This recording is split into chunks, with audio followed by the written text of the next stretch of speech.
e no vídeo de hoje vamos falar sobre o setor de saneamento, se ainda é um setor barato na nossa bolsa e por que ele é tão sólido. Eu sou o Miguel, esse é o canal Dividendo e Tradição, então fica comigo até o final desse vídeo para você não perder nada. Bem, então aqui logo de cara eu já separei os principais motivos do setor de saneamento ser considerado um dos setores mais sólidos e perenes da Bolsa de Valores, por diversos fatores estruturais, econômicos e regulatórios. Então, aqui vão os principais motivos. O primeiro é a demanda constante e previsível. Água e esgoto são serviços essenciais com demanda contínua, independente do cenário econômico. Eu tenho certeza que na época da pandemia você não saiu para trabalhar, mas as contas de água continuaram chegando. Então, justamente por ser de um setor de necessidade básica e que as pessoas dependem de água e de tratamento de esgoto, dificilmente você vai ter problemas com a previsibilidade das receitas. Então, mesmo em crises, a população não deixa de consumir esses serviços, o que garante receitas estáveis para as empresas do setor. O segundo motivo é a baixa elasticidade de preço. O consumo de água e serviços de esgoto não variam muito com o preço, o que permite repasses tarifários sem grande perda de demanda. O terceiro são os contratos de longo prazo e concessões públicas. Empresas de saneamento, elas atuam por meio de concessões de longo prazo, muitas vezes de 20 a 30 anos, garantindo previsibilidade de receitas. Esses contratos costumam ter cláusulas de reajustes indexadas à inflação ou outros índices. O próximo ponto é o caráter monopolista natural. Em cada região, geralmente existe apenas uma empresa operando, com baixa concorrência direta, o que garante estabilidade operacional. Então, esse é o ponto da coisa. Por exemplo, no Paraná, apenas a Sanepar atua no estado, sem concorrência nenhuma. E isso é uma baita vantagem competitiva. O próximo motivo é a resiliência em momentos de crise, como eu citei anteriormente, que por se tratar de um serviço essencial, as empresas do setor sofrem menos com recessões econômicas, mantendo o fluxo de caixa constante. Fluxo de caixa constante é o que você, investidor, procura na hora de investir em uma empresa com foco em dividendos. E por falar em dividendos, dividendos estáveis. Empresas de saneamento costumam gerar bons dividendos, sendo atrativas para investidores que buscam renda passiva e um baixo risco. Então, essas empresas do setor de saneamento, elas têm um caráter previdenciário justamente por conta da previsibilidade, da demanda, porque ninguém vive sem água. Então, se a companhia conseguir manter as despesas baixas,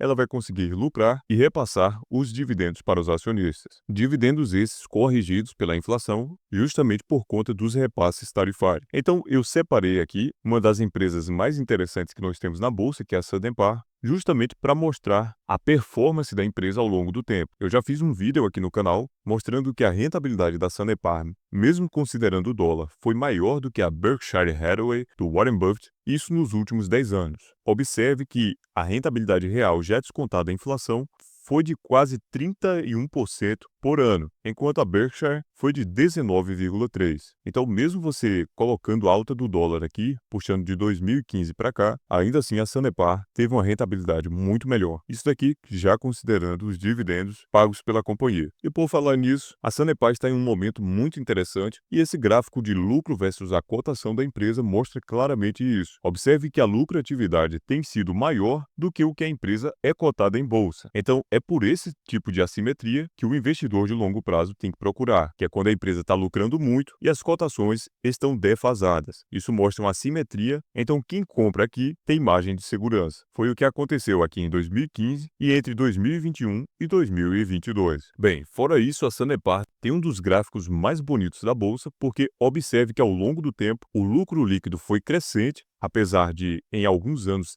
ter acontecido uma baixa, como em 2020, mas mesmo assim, a empresa não reportou prejuízo, muito pelo contrário, dividendos crescentes. Não foi de forma linear, mas você consegue visualizar que em nenhum ano a empresa deu prejuízo. Veja só aqui a questão do payout, que de 2012 para cá, a companhia distribuiu dividendos generosos para os seus acionistas, às vezes até com payout acima de 60%. E isso daqui é um indicador muito interessante que você sempre tem que olhar antes de comprar uma companhia, que é a respeito da lucratividade. A empresa que dá prejuízo não pode entrar na carteira, especialmente para quem visa receber parte da sua aposentadoria através de ações. Então, tem que ficar ligado nesse ponto. É claro que rentabilidade passada não é garantia de rentabilidade futura, mas esse é um indicador que diz muito sobre a gestão da empresa. E aqui os destaques do primeiro trimestre de 2025. O operacional trouxe um aumento do volume faturado de água de mais de 3% e de esgoto em mais de 4,8%. Ou seja, ainda segue havendo demanda por esses serviços no estado do Paraná. Então, observe que houve também crescimento de ligações de água e esgoto, e o nível de atendimento de água é de 100% e de esgoto é de 81,5%, o que é um nível de atendimento bem alto, mas a gente sabe que o Paraná é um estado mais bem desenvolvido e que tem menos pobreza do que os demais estados do Brasil. Mas observe que ainda assim, a demanda, o nível de atendimento de esgoto, ainda não é de 100%. E aqui no financeiro, a empresa reportou uma receita líquida de 1,8 bilhão, um aumento de 6,3%. Um EBITDA, que é o Earnings Before Interest, Taxes, Depreciation and Amortization, que é o lucro antes de impostos, taxas, depreciação e amortização, que foi de 1,1 bi, um aumento de 44,1%. E a margem EBITDA foi de 61,8%, o que é uma excelente margem. Fora isso, o lucro líquido cresceu em relação ao mesmo período do ano passado em 218,4%. Mas você tem que prestar atenção porque houve fato não recorrente, como a questão dos precatórios, mas mesmo assim, se retirasse isso, ainda seria um baita resultado. Na questão de eficiência, a inadimplência subiu um pouco, mas apenas 0,8 pontos percentuais, e as perdas por ligação também foram pequenas. Aqui o nível das barragens caiu um pouco em Iraí e Passaúna, mas ainda assim é um nível muito satisfatório e nada preocupante. Como você pode observar, nos últimos meses, o nível das barragens permaneceu próximo de 100% e muitas vezes a empresa pode sofrer em seus resultados por conta do volume de chuvas, que às vezes é menor, mas é tudo cíclico, então não tem desespero. Inclusive, você deve aproveitar esses momentos, porque geralmente o mercado costuma a penalizar as cotações das empresas de saneamento nas baixas dos períodos de chuva. Então tem que ficar atento para aproveitar e comprar barato. Então aqui no resultado trimestral, a receita cresceu, o EBIT também, EBITDA a mesma coisa, e o lucro líquido, como eu falei, foi inflado por conta dos precatórios e por isso que veio na ordem de 1 bilhão e 208 milhões. Detalhe, esse é o resultado de apenas um trimestre da Sanepar. Custos e despesas também caíram e o mercado vê isso com bons olhos. Foi uma queda de menos 25,4% em relação ao primeiro TRI de 2024. E essa redução nas despesas da empresa foi menor também que no mesmo período de 2023. Margens crescentes e uma margem líquida de 66,9%. E aqui os investimentos da empresa aumentaram em 14,6% em relação ao mesmo período de 2024, e a Sanepar investiu 487 milhões. Isso daqui é muito positivo porque a empresa investe, aumenta as suas receitas e assim a empresa segue crescendo e no futuro, com esse aumento de receita, ela consegue distribuir mais dividendos. E a composição dos investimentos foi distribuída em 32% na área de água, 61% de esgoto, que como você viu lá atrás é o principal déficit da Sanepar, então ela investiu 61%.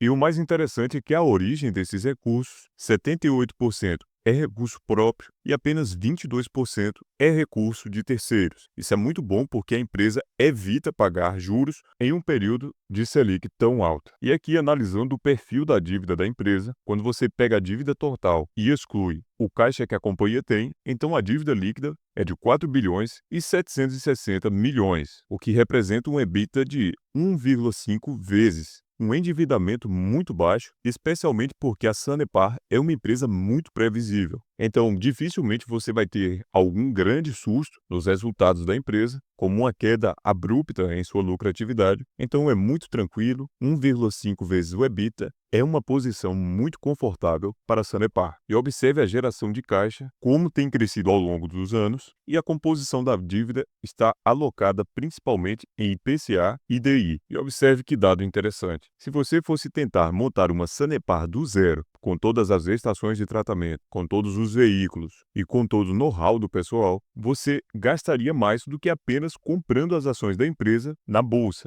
Então, é como se você estivesse comprando a Sanepar com 33% de desconto, abaixo do que ela realmente vale. Então, o preço dela na bolsa é apenas 77% do que a companhia realmente vale. E esse é um indicador que mostra claramente que as ações da Sanepar, mesmo após toda a alta, ainda permanece subvalorizada. Então é isso. É uma empresa com boas margens, baixo endividamento e um preço dividido pelo lucro muito atrativo. Bem, esse foi o vídeo de hoje. Eu espero que você tenha gostado. Então, de fato, o saneamento é um setor muito barato na bolsa e sólido.